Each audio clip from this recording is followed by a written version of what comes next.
교과서 123쪽부터 125쪽에 해당하는 등비수열의 일반항과 중항에 대한 내용을 살펴볼 거야. 지난 시간에 등비수열과 관련된 영상을 하나 보라고 했는데 등비수열이랑 등차수열은 유사하면서도 하나만 다른 점이 있다고 보시면 돼요. 자, 먼저 여기 좀 볼게. 등비수열의 뜻을 알고 일반항, 그 다음 첫 장부터 n항까지의 합을 구할 수 있다라는 게 이번 단원의 학습 목표에 해당해. 등차수열을 알고 있잖아. 우리가 등차수열은 앞에서 차이가 일정하기 때문에 어떤 수를 일정한 수를 더하거나 일정한 수를 빼거나 뺐다는 것도 사실 마이너스를 더한 거니까. 근데 여기서 달라진 걸 보자면 등차가 등비로만 달라졌으니까 어떻게 보면 되겠니? 차이의 중심을 둔 게 등차라면 비율의 중심을 둔 게 등비라고 보면 되고, 등차가 더하기의 의미였으니까 등비는 곱하기의 수열이다 라고 추측이 가능할 거야. 자, 두 개가 상당히 유사합니다. 등차수열의 일반항은 어떻게 계산했냐면 첫 번째 항에다가 n-1 d를 n-1번 더한 거잖아. 그러니까 예를 들자면 이런 거지. 자, 만약에 다섯 번째 항이다. 그러면 첫 번째 항에다가 d를 몇 번 더해? d를 이렇게 4번 더한 거야. 이게 등차수열이라면 등비수열이라는 건 똑같이 첫째 항에다가 더하기가 아니라 뭘 한다? 곱하기를 한다는 거지. 맞니? 더하기가 아니라 곱하기를 한다는 건데, 자, 공차 같은 역할을 하는 여기서의 D는 뭐였냐면 여기서의 D는 공통된 차이니까 공차잖아? 그러면 여기서도 공통된 무엇을 하는 비율을 의미하는 차가 B로만 바뀌었으니까 공비가 등장을 할 거야. 그리고 우리는 그 공비를 비율, R이라고 할 거거든. 공비를 R이라고 할 거라서 우리가 만약에 다섯 번째 항이다. 첫 장에다가 D를 4번 더했다면 얘는 다섯 번째 항이다. 그럼 첫 장에다가 R을 몇 번 곱한다? 똑같이 4번 곱한다의 의미로 바뀌면 되는 거야. 됐니? 자, 여기서 사용하는 연산만 유심히 보시면 되겠죠. 여기서는 더하기의 연산을 사용했다면 얘는 곱하기의 연산을 사용한다고 보시면 되겠죠. 됐지? 해볼게. 그러면 이때 등비수열 일반항이라는 건 첫째 항에다가 곱한다는 거지. 공비를 얘는 n-1번 더했다면 얘는 n-1번 곱한다 라고 하고, 일반적으로 곱셈에서는 곱하기의 부호를 생략하니까 a1에 r의 n-1제곱이라고 해서 이때 r은 공차 대신에 공비다 라고 이렇게 설정이 될 거야. 자, 우리가 사실 암묵적으로 하는 과정에서 이런 거 있잖아. 공차라는 걸 했을 때 차이가 0인 수열은 굳이 따지지 않았잖아. 그치? 마찬가지잖아. 공차 0인 수열은 그냥 상수항이나 마찬가지니까 걔는 등차 수열이나 마찬가지야. 공차가 0인 수열도 있을 수 있겠지. 근데 여기서의 공비는 만약에 공비가 0이 된다면 모두 다 0이 돼버리는 수열이니까 사실 공비가 0이 아니겠지. 뭐 이런 것들은 하는 과정에서 암묵적인 과정이라고 보시면 되겠죠. 자, 교과서 내용을 볼게. 123쪽입니다. 교과서에 밑줄을 좀 쳐볼게. 자, 수열 1, 2, 4. 1, 2, 4, 8, 16, 2 수열은 첫 장 1부터 시작해서 차례대로 얼마로 곱한다? 2를 곱하는 수열이라고 해서 이런 수열을 무슨 수열? 첫 장부터 차례대로 일정한 수를 곱해서 만든 수열을 등비수열이라고 하고, 그때 곱해지는 요 일정한 수를 뭐라고 한다? 공비라고 한다고 보시면 되겠죠. 얘가 공비라고 하고, 공통된 지금 레이티오라고 되어져 있지? 이거의 뜻이 뭐냐면 비율을 의미해. 비율. 공통된 비율이라고 해서 R을 따갖고 와서 그 공비를 우린 일반적으로 공비를 R이라고 놉니다. R이라고 놓는 거야. 됐니? 자, 곱하기 수열은 곱셈은 비율이랑 뗄래야 뗄 수 없는데 예를 들자면 이렇게 생각하면 돼. 여기 있는 수열, 지금 여기 있는 요 수열은 등비 수열이야. 비율이 항상 일정해. 그 비율을 이렇게 보면 되지. 자, 요렇게 보면 1대2의 비율이지. 맞니? 그 다음에 요렇게 보면 2대4도 약분을 하면 결국 1대2잖아. 그치? 그 다음 8대 16도 비율을 약분을 하니까 비율은 약분이 되지? 그럼 얘도 1대2지? 그러니까 어느 부분을 잡아도 항상 비율이 1대2인 비율로 커진다. 그게 곱하기 2의 비율로 커진다고 보시면 되겠죠? 그래서 여기서 우리가 요런 점화식 하나 봅시다. 공비가 R인 등비수열에서 요렇게 요 내용은 뭐라 그랬냐면 A의 n 플러스 1번째 항이라는 건 그 바로 앞에 있는 항에다가 어떻게 한 거다? R을 곱해서 만든 거다. 자, 만약에 이렇게 A의 n 플러스 1이라는 건 요 둘 사이는 앞뒤에 있는 거잖아. n 플러스 1번째 항은 n번째 항에다가 만약에 d를 더했다. 얘는 등차 수열을 나타내는 거였지? 됐지? 자, 밑에 문제 1번 풀어보시면 되겠죠? 어렵지 않으니까 각자 풀어보시고 답을 확인해 보세요. 넘어가도록 할게. 등비수열의 일반항에 대한 내용 얘기했었어. 자, 등차 수열은 d를 n-1번 더했다면 등비수열은 r을 n-1번 곱한다고 보시면 되겠죠? 자, 여기다가 메모를 좀 해놓을까? 등차 수열은 첫째 항에다가 등차 수열에 만약에 뭐 예를 들어보자. 등차 수열. 등차 수열에 만약에 5번째 항이라고 했다면 얘는 첫 번째 항에다가 d를 몇 번 더한다? 4번 더하는 수열이었어. 근데 얘가 등비 수열이다 했다면 등비 수열의 5번째 항은 첫 번째 항에다가 더하기 대신에 r을 곱하기 4번 한다고 보시면 되겠죠. 등차 등비였어. 예제 1번 일반항 계산하는 거 할 수 있을 것 같아서 넘어가도록 할 텐데 쓰는 방법에서 가끔 이런 친구들 질문을 해. 어디까지 정리를 해야 되느냐고. 식을 어디까지 정리해야 됩니까? 라고 생각을 하는데 등비 수열은 객관식으로 나왔을 때는 보기에 있는 답까지 정리하시면 되고요. 일반적으로 그냥 요 정도. 그냥 여기서 더 이상 정리가 되지 않잖아. 7이랑 2는 묶이지 않으니까. 그러니까 요 정도로 그냥 정리하면 되니까 답의 모양을 한번 눈여겨봐 두시면 될 것 같아요. 그러면 문제를 한번 볼까? 문제 2번 등비수열의 일반항. 자, 일반항 A의 n은 첫째 항에다가 첫째 항에다 곱하기 얘가 지금 마이너스니까 가로를 쳐줘도 좋겠지. 공비가 4니까 4의 n-1제곱 이렇게 써주면 돼. 더 이상 정리할 필요 없습니다. 자, 얘는 첫째 항에다가 첫째 항이 마이너스 3에다가 곱하기 자, 곱해지는 거 봤더니 곱하기 얼마? 마이너스 1을 곱하고 있지. 요런 거 좀 유심히 봐야지. 마이너스 1을 곱하게 된다면 3은 바뀌지 않고 부호만 들락날락 하는 거지. 그럼 얘는 마이너스 1의 n-1제곱 요렇게 되겠지. 됐니? 근데 요 식을 정리해 줄 수 있다면 얘는 정리가 되잖아. 그러니까 정리가 가능하니까 요렇게 쓴다고 해서 틀린 건 아니지만 얘를 정리할 수 있겠죠?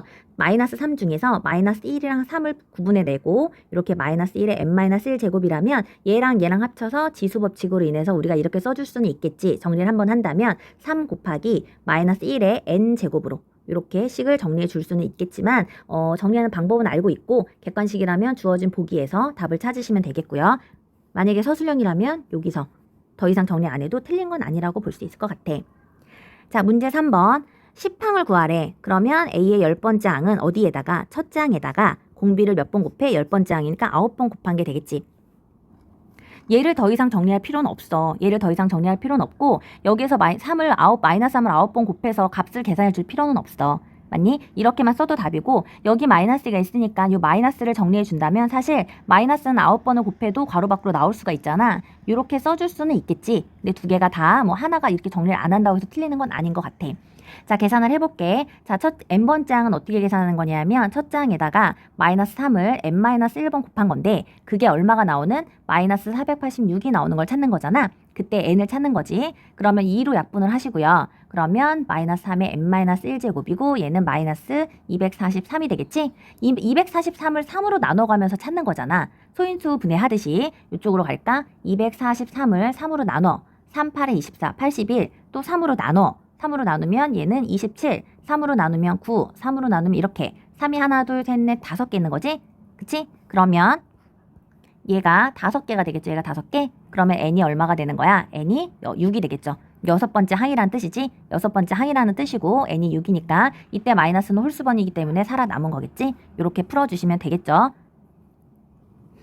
자, 등비수열의 지금 다음 페이지 봅시다. 124쪽인데 등비수열의 이게 만약에 등차였다면 연립방정식이었을 텐데 등비수열의 연립의 의미는 곱하기라서 살짝 다르기는 해. 한번 볼게. 지금 두 번째 항이 마이너스 10, 다섯 번째 항이 1250인 AN을 계산하는 건데 요 풀이는 보시고요. 풀어보고 풀이는 확인해 보도록 하고 나는 문제 4번에 있는 걸 좀 풀어줄게. 문제 4번에 1번을 풀어줄게. 1번을 풀어보자. 1번은 지금 계산이 좀 간단하니까 사실 얘는 꼭 공식을 사용하지 않아도 1번은 풀 수 있는 거 아니야? 자, 첫 번째 항 볼게. 첫 번째 항은 몰라. 두 번째 항도 몰라. 세 번째 항이 1이야. 그럼 네 번째 항도 모르고 다섯 번째 항도 모르고 여섯 번째 항이 27이래. 그러면 이렇게 넘어갈 때 어떤 거냐면 등비니까 곱하기 얼마를 했을 거 아니야. 곱하기 얼마. 1을 출발해서 27까지 가는데 곱하기 얼마를 똑같이 한 거니까 얘는 333밖에 없는 거 아니야? 333? 그치? 만약에 마이너스 3이라면 뿔 많으니까 또 안 되잖아. 그치? 그러니까 R은 3이라고 바로 찾을 수 있고 R이 3인 걸 찾았으면 그 앞에도 찾을 수 있지. 이렇게 넘어가는 게 곱하기 R이라면 여기가 자 이렇게 써볼까? 이렇게 넘어온 게 곱하기 3이었다면 반대로 넘어가려면 나누기 3이 돼야 되는 거잖아. 그러면 여기도 나누기 3이 되는 거지. 그럼 1에서 나누기 3 했으니까 9분의 1로 써도 되겠지. 첫 번째 항은 3을 두 번 나눴으니까 9분의 1. 그래서 계산을 하게 된다면 얘는 n번째 항을 찾으라는 거지. 그럼 9분의 1 곱하기 3의 n-1제곱 이라고 쓰는데 얘는 정리가 가능하잖아. 얘는 같은 3 라인이잖아. 9분의 1은 3의 마이너스 2제곱이니까 거기다가 3의 n-1제곱을 하면 지수법칙에 의해서 3의 n 플러스 몇 제곱? n 플러스가 아니지? n 마이너스 3 되겠지? 더하니까. 해서 일반항을 구할 수가 있겠지. 일반항 계산하면 걔는 3의 n-세제곱이다. 이렇게 답이 나오겠지. 자, 그런데 선생님이 아까도 얘기했지만 저는 여기서 더 이상 정리를 안 하면 틀리나요? 아니야, 틀리지 않아. 여기까지 정리를 하면 서술형이라면 여기까지 정리만 해도 충분히 답으로 인정이 되고요. 그런데 만약에 객관식이라면 이 답이 없다면 이 답을 찾을 수는 있어야겠지? 그러니까 할 수는 있어야 돼. 2번 문제를 공식으로 한번 풀어볼게. 자, 2번 풀이를 봅시다. 네 번째 항이라고 했어. 그러면 네 번째 항이라는 건 첫 번째 항에다가 r을 3번 곱한 게 48이라는 거지. 얘는 무슨 수열이니까? 등비 수열이니까. 그 다음 7번째 항이라 그랬어. 7번째 항이라는 건 첫째 항에다가 r을 몇 번 곱한 거? 6번 곱한 게 마이너스 384라는 거잖아. 그럼 이 두 개를 연립하는 방법이 일반적으로 연립하는 방법은 가간법이나 대입법처럼 더하거나 빼는 거에 해당하는 게 바로 가간법과 대입법인데 지금은 더하기 빼기가 아니라 등비기 때문에 우리의 기본적인 연산이 곱하기 연산인 거야. 얘가 지금 곱에 대한 거라고 생각을 하면 돼. 그러면 곱하기랑 나누기를 기본으로 한다고 보시면 되겠죠? 자, 해볼게. 이렇게 비교를 해볼게. 얘는 지금 첫 번째 항에다가 r을 6번 곱했다는 건 r을 하나, 둘, 셋, 넷, 다섯, 6번 곱한 거잖아. 그게 마이너스 384라는 거지. 그런데 지금 여기에서 첫 번째 항에다가 r을 하나, 둘, 세 번 곱함 여기서부터 여기까지가 바로 48에 해당한다는 거잖아. 그러면 요만큼을 계산할 수 있겠지. 그지? 계산해볼게. 계산하면 지금 48로 약분을 하게 된다면 마이너스 300 여기다 쓸까? 마이너스 384를 뭐로 나눠? 48로 나누게 된다면 여기는 마이너스가 생길 거고 48에 얼마가 되겠니? 8 대카 8? 88이 64에다가 48이 32니까 36에다가 32니까 이렇게 되겠지. 그래서 얘가 마이너스 8이 되겠지. 약분하게 된다면 r 곱하기 r이 8이 마이너스 8이 나오는 거고 그럼 그때 r은 마이너스 2가 나오겠지. 됐니? 마이너스 2가 나오겠지? 그럼 첫 번째 항도 계산할 수 있잖아. 여기다 대입만 하시면 되겠죠? 여기다가 첫 번째 항에다가 r을 3번 곱하게 된다면 걔가 마이너스 8이었지? 그게 48이라고 했으니까 첫 번째 항은 얼마? 마이너스 8, 6에 48이지. 그러면 n번째 항을 계산을 한다면 마이너스 6 곱하기 r에 해당하는 게 마이너스 2의 n-1제곱 얘가 바로 답이 되겠고요. 여기에는 요게 답이 되겠고 주의할 점이 있다면 이렇게 마이너스를 공비로 갖는 경우 반드시 괄호를 쳐줘야 된다는 거 잊지 마세요. 괄호를 안 치게 된다면 여기서 주의할 점 마이너스 2의 n제곱과 마이너스 2의 n제곱은 서로 다르기 때문에 괄호를 꼭 주의해야 돼. 마이너스가 공비인 경우 r이 음수인 경우에는 꼭 괄호를 쳐두도록 하는 연습을 하시면 됩니다. 문제 5번도 같은 방법으로 풀어봅시다. 지금 공비가 2고 5항이 48인 등비수열에서 처음으로 600 이상이 되는 항을 물었어. 그러면 이 문제는 어떻게 풀어야 되냐면 A의 n을 계산해서 그 n이 뭐가 되는 600보다 600 이상이 되는 그 n의 값을 구하시면 되겠죠. 됐니? 자, 처음으로 되는 이 값을 찾는 거지. 공비가 2라고 그랬고 5번째 항이 주어져 있어. 그럼 5번째 항이라는 건 첫 번째 항에다가 공비를 몇 번 곱한 거냐면 4번 곱한 거지. 공비를 4번 곱한 게 얘가 48이라는 거니까 2에 4제 곱하면 4, 4, 16이고 나누게 되면 첫 번째 항이 얼마? 3인 걸 찾을 수 있겠지. 그러면 여기서 A의 n번째 항은 첫째 항에다가 공비를 n-1번 곱한 건데 걔가 600보다 커지는 것을 찾으시면 되겠죠. 3으로 나누게 된다면 2의 n-1이 뭐가 되는 거? 200보다 커지게 되는 걸 찾으면 되겠구나. 3으로 약분이 되니까. 그러면 2의 거듭제곱에서 2를 5번 곱하면 32가 될 거고 2를 6번 곱하면 64가 될 거고 2를 7번 곱하면 128이 되고 2를 8번 곱하면 얘가 이제 200이 넘어서겠구나. 얘가 200이 넘어서니까 n-1이 어디부터? 8이 될 때부터잖아. n-1이 8이 되는 순간부터 얘가 8이 된다는 건 n은 9항이 된다는 거니까 9항부터가 되겠지? 그럼 내가 찾는 것은 9항부터라고 하시면 되겠죠. n이 9항. 자, 문제 6번은 식을 한번 세워서 해보도록 할게. 문제를 잠깐 읽어보고 나서 강의를 듣도록 하세요. 자, 사진 편집 프로그램에서 사진의 넓이를 변경할 건데 어떻게 변경할 거냐면 50%를 적용한대. 무슨 말이냐면 사진의 넓이가 원래 사진 넓이의 50%로 줄어든대. 그런데 처음 사진의 넓이가 2048일 때 50% 적용하는 과정을 10번 반복한 후에 사진의 넓이를 구하래. 사실 얘는 그냥 노가다도 가능하지 않니? 가능할 것 같지 않니? 자, 처음에 사진의 넓이가 2048이었대. 자, 한 번 적용을 하게 되면 얘는 반으로 줄어들어서 1024가 되겠지. 또 한 번 하게 되면 얘는 얼마가 되냐면 512가 되겠지. 그치? 이렇게 해서 반복을 해서 몇 번 반복해? 얘를 10번 반복한다는 거야. 10번 반복한다는 거지. 그러면 얘를 등비수열을 보자면 첫 번째 우리가 원하는 10번이잖아. 얘가 지금 처음 사진의 넓이지.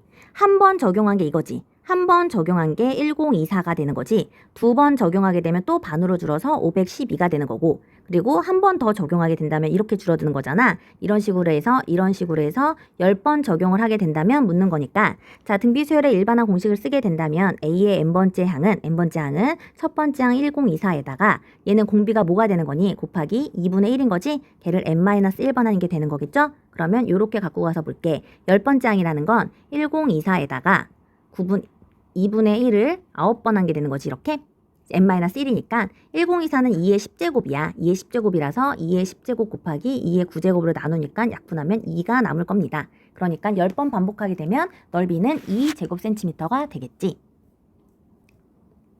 자, 아래 125쪽의 아래 여기 등비 중앙에다가 별표를 3개 쳐두도록 하겠습니다. 자, 이번 시간에 등비 수열의 일반항에 대해서 살펴봤고 그 등비 중앙에 대해서 살펴볼 예정이야. 근데 등비 중앙을 하면서 우리가 등차 중앙을 빼어놓을 수가 없지. 자, 등차 중앙은 뭐냐면 A랑 B랑 C가 서로 무슨 수열일 때, 얘가 등차 수열일 때 더하기에 대한 거지. 더하기에 대한 거. 자, A랑 B는 자, 이렇게 정리할게. 등차 중앙은 얘가 등차 수열일 때 가운데 있는 얘를 등차 중항이라고 불렀지. 요 세수는 뭐다? 세수는 등차 수열일 때 요 B라는 애를 우리가 등차 중항이라고 부르고, B를 구하는 방법은 양쪽을 더해서 나누기 2하면 된다고 했었지. 됐니? 왜 그러냐고 묻는다면 설명도 할 수 있어야 돼. 자, 등차 수열이라 했다면 B를 기준으로 해서 A라는 애는 B에서 D만큼 일정한 공차만큼을 뺀게 되는 거고, C라는 애는 B에서 한 칸 뒤로 가니까 D를 한 번 더한 게 되는 거지. 그래서 A랑 C를 더하게 된다면 플러스 마이너스 D가 사라져서 얘가 이 B가 나오기 때문에 나누기 2를 한 B와 같아진다는 게 등차 수열의 등차 중앙이었다면 등비 중앙도 같은 아이디어야. 자, 여기로 올게. A랑 B랑 C랑 이번에는 무슨 수열이다? 등비 수열이라고 보면 돼. 등비 수열이야. 그때 등비 중앙은 누구를 말하냐면 가운데 있는 얘가 바로 등비 중앙이라고 해. 가운데 있는 얘가 바로 등비 수열의 중간에 있는 항이란 뜻이지. 등비 수열의 중간에 있는 항이란 뜻이야. 그럼 걔를 계산하기 위해서 우리가 등차에서는 공차가 있었다면 등비에서는 공 B가 있지. 자, A라는 애는 어떤 거냐면 B라는 걸 기준으로 해서 봐봐. 자, B라는 애에서 C로 가려면 곱하기 R을 한 거지. 그러니까 C는 BR이 될 거야. 됐니? 그 다음 이렇게 가려면 이렇게 넘어올 때가 곱하기 R이니까 거꾸로 넘어갈 때 나누기 R이 되겠지. 그럼 A라는 애는 B에다가 나누기 R이 되는 거 아니야? B라는 애 B에다 나누기 이 R 한 게 되겠지. 이렇게. 그래서 B를 기준으로 보겠다는 뜻이지. 이 등비 수열을 누구를 기준으로 본다는 거냐면 등비 수열을 B를 기준으로 본다면 앞에 있는 애는 나누기 R, 뒤에 있는 애는 곱하기 R. 그러니까 여기 있는 A랑 여기는 C랑, 아까는 등차에서는 더하기 빼기였으니까 더한 거잖아. 그럼 지금 얘를 곱하게 된다면 A랑 C를 곱하게 된다면 R이 약분돼서 B제곱이 나올 수밖에 없다는 게 바로 등비 중앙에 해당할 거고. 됐니? 여기까지가 바로 등비 중앙이고 그럼 그때 B를 찾으려면 루트를 씌워서 나타내야 되는데 루트를 씌울 때는 뿔마가 있어야 되잖아. 뿔마 지금 여기 뿔마가 있어야 되잖아. 그런데 지금 만약에 뭐가 양수라면 A, B, C 있는 것들이 양수라면 B가 양수라면 지금 B를 루트 AC라고 나타낼 수 있고 걔가 바로 기하평균이라고도 해. 그 내용이 지금 여기 있는 내용이야. 자, 등비 중앙에 관련된 거 지금 제곱을 루트를 벗기게 되면 플러스 마이너스가 생긴다고 했잖아. 그 중에 플러스인 거. 평균을 따질 때는 음수를 따지지 않기 때문이야. 평균을 따질 때는. 그래서 이렇게만 기억을 해두셔도 될 것 같고요. 등비 수열의 등비 중앙은 요 느낌을 알아두면 될 것 같아. AC는 누구다? B의 제곱이다. 이렇게. 됐니? 이렇게 봐봐. 문제 7번. 중앙에 대한 공식이지만 사실 중앙 공식을 몰라도 풀 수는 있어야 돼. 6을 기준으로 해서 곱하기 R, 지금 곱하기 R이잖아. 그치? 근데 이렇게 넘어오려면 6, 9, 54니까 곱하기 9인 거지. 그러면 R이 될 수 있는 건 지금 이렇게 볼까? 내가 지금 중앙 공식을 안 쓰고 설명을 해주려고 한 건데 그냥 봐도 되니까 볼게. 얘가 등비 수열이라고 했으니까 6에서 이렇게 넘어갈 때 곱하기 R. 그치? A에서 54로 넘어갈 때도 곱하기 R이지. 그런데 6에서 54로 넘어가려면 곱하기 9가 돼야 되잖아. 6, 9, 54. 그러면 r 곱하기 r이 9가 나와야 된다는 거지. 그러니까 r의 제곱이 9가 나와야 되는데 주의할 점이 있다면 그때 r은 3만 있는 게 아니라는 거지. 모두 있는 거야. r은 마이너스 3도 있기 때문에 경유가 나누는 거야. 근데 문제에서 양수라는 조건이 있으면 3으로 가면 될 텐데 그런 조건이 없으면 경우가 두 가지가 생기는 거지. 그러니까 r이 3인 경우에는 6하고 6, 3, 18하고 54하고 또 3을 곱하니까 3, 4, 12, 3, 5, 15니까 162 이렇게 생기겠지? 근데 r이 마이너스 3이라면 6하고 마이너스 18로 가고 54로 가고 마이너스 162로 가겠지. 되겠니? 무슨 말인지? 이거 잘 봐둬야 돼. 공비에서 r의 제곱이 9가 나올 때 r이 제곱 여기다 쓸까? r이 제곱이 9가 나올 때 얘는 플러스 마이너스를 생각해야 된다고. r은 플러스 마이너스 3을 생각해야 돼. 조건이 없는 한. 이게 바로 등비수열에서 조금 어려울 수 있는 부분이야. 어렵다기보다는 놓칠 수 있는 부분이지. 같은 방법으로 봅시다. 자, 8에서 128까지 갔잖아. 그러면 여기다가 곱하기 r, 여기다가 곱하기 r이 돼야 되는데 8에서 128로 가려면 128 나누기 8 하면 되지. 8이는 8이 될 거고 48이니까 8, 8에 8, 6에 48, 8, 6에 48이 되겠네. 그럼 16이지. 그럼 곱하기 16이 됐는데 그럼 r이 될 수 있는 건 4, 4, 16이잖아. 4도 있지만 여기서 이렇게 r의 제곱이 16이란 건 나왔잖아. r이 4도 되지만 r이 뭐도 된다? 마이너스 4도 된다는 걸 꼭 주의해서 봐야 된다는 말이야. 무슨 말인지 되겠니? 자, 마이너스 4가 될 수 있기 때문에 만약에 4라면 여기가 8이면 이렇게 곱하기 4니까 a 값은 얼마가 나오는 거야? a 값은 2 곱하기 4에서 8 곱하기 4에서 4, 8에 32 곱하기 4에서 128 이렇게. 근데 마이너스 4라면 여기가 마이너스 2, 8, 마이너스 32, 128 이렇게 나오겠지. 그러니까 답이 두 가지 경우가 나온다는 거 꼭 잘 살펴두셔야 되고요. 공비 제곱이 16에서 여기서 r이 플러스 마이너스 4가 된다는 거에 주의하셔야 됩니다.